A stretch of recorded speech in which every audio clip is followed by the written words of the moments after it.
Think about walking into shift briefing one day. A person wearing a suit comes in, calls you by name, asks you to step out of the room. The next thing you know is click, click, as you feel handcuffs forming around your wrist. The man in the suit says you have the right to remain silent. Anything you say can and will be used against you in a court of law. You have the right to an attorney present during any question. If you cannot afford an attorney, the government will provide one for you at their expense. Could that happen to you? Let me tell you, no one is immune from being manipulated by an offender. This is what happens when correctional staff start acting in an unprofessional manner. My name is Murray Tatum, and I'm a field training manager at the Georgia Department of Corrections. In my 20-plus years in corrections, I have seen firsthand results of professional behavior and unprofessional behavior and how they both affect the employee and the agency as a whole. During my career as a line staff officer, later on as a supervisor and manager, I have seen the level of trust dissipate to low levels, which promotes an unhealthy work environment for the employee. It leads to unprofessional behavior from employees, and it's detrimental to the security of the facilities. Today, I would like to tell you why professionalism is critical to correctional staff and encourage you in ways to foster professionalism in the correctional facility that you work in. The lack of professionalism in a correctional staff is not only costly to staff, but to the department as well. For some staff who have chose to cross the line and deal with an offender on an unprofessional level face the same image that I stated a few moments ago. According to the Georgia Department of Corrections public website, nearly 70 people, 70 correctional employees, have been arrested in less than 20 months for introducing contraband into a facility. That's very shocking to me. We did not have that magnitude, that problem, 20 years ago when I first started in this agency. 20 years ago, incidents of staff tracking contraband to offenders were somewhat isolated, nowhere near the numbers we face today. Back then, staff seemed to have more pride in themselves, their coworkers, and the agency. Staff did cross the line, but generally when they did cross the line and started acting unprofessional, they were generally greeted by several coworkers who were there to let them know what they did was wrong, and they discouraged further unprofessional conduct. Back then, we seemed to enjoy working with each other, we looked after each other, and most of all, we trusted each other.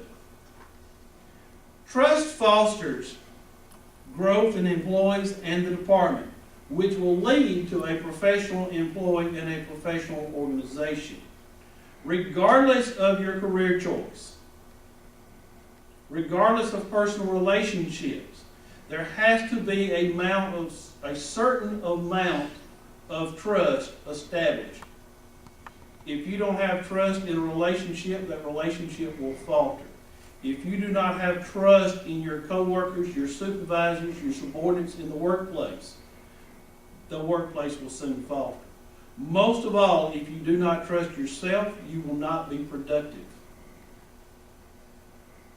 Trust is often an overlooked component of professionalism. However, today I would like to persuade you on how easy trust can foster professionalism, even if it's been destroyed in the past. Stephen M.R. Covey wrote a book a couple of years ago called The Speed of Trust. In this book, he breaks trust down into 5 different levels. The first 2 are critical to professionalism in correctional staff. Those first 2 levels that Covey discusses in his book are self-trust and relationship trust. Mr. Covey breaks down self-trust into 4 subcomponents: integrity, intent, capabilities, and results. Integrity is where most violations of trust occur. To maintain your integrity, you need to practice humility and courage. Intent, that's your inner character, part of your values, based on your motives. Your capabilities are your talents, your skills, your knowledge. Results. People judge results. First, your past results. Secondly, your current results. And third, your potential results. There are three ways to increase your self-trust, and they are: first, make and keep your commitments. Second, stand for something. And third, be open. Be open for change or changes. Relationship trust. In Mr. Covey's second level, relationship trust is very important in your professional career. There are several behaviors that build relationship trust, and I want to encourage you to practice these behaviors. Always talk straight. Say what's on your mind, don't hide your agenda. Demonstrate respect. We all heard it growing up. Treat people the way you want to be treated. Create transparency. Tell the truth in a way that can be verified. Transparency is based on honesty and openness. Show loyalty. Give credit to others. Never take credit that's not yours. Speak about others as if they were present. Confront reality. You cannot close your eyes to the tough realities that you'll face on the job. Deliver results. That is the fastest way to build trust with others, is by delivering results. Keep commitments is the last behavior. Mr. Covey refers to this as the big kahuna of all trust behaviors. When you make a commitment, you build hope. When you keep a commitment, you build trust. By working on self-trust and relationship trust, you'll always be building trust in your profession. Mr. Covey has a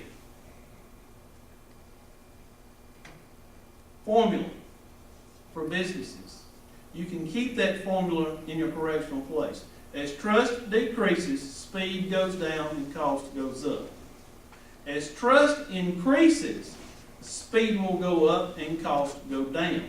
That's the direction that a professional organization travels. That's where I want to be at. And I encourage you to take this path. Consequences of unprofessional behavior can be devastating to an employee and an agency. However, consequences of professional behavior can catapult you. Consequences of unprofessional behavior for an employee can range from adverse actions, written reprimand, termination, lose your certification, possibly criminal prosecution.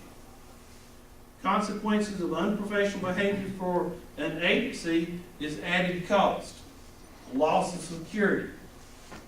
Mr. Gene Atherton, a noted expert in the field of corrections, who writes in correctional journals frequently, has been quoted as saying in a recent article, "In my experience, the most important impact of unprofessional conduct upon the operation of correctional prison is how it directs staff attention away from the performance of their job." So if it's directing their attention away from their performance, they're not working at their full potential. This may result in work not getting done consistently and thoroughly, which is also a predictor for almost every major correctional crisis we've had. Consequences for professional behavior: public recognition, self-actualization, promotions, and increased career opportunities. Consequences of professional behavior for the agency. The agency upholds its mission, becoming the best. Back in the early and mid-90s, Georgia was viewed as having the #1 Department of Corrections. People from around the world came to Georgia to see how we ran prisons. You should always strive to be on top. I encourage each of you to become a professional employee who holds trust as an important moral fiber. With trust being an important trait of your profession, I would like for you to remember this quote. In a book of professionalism is for everyone, author James Ball uses this quote. Professionalism is not the job you do, it's how you do the job. Please remember this and make a difference in your workplace.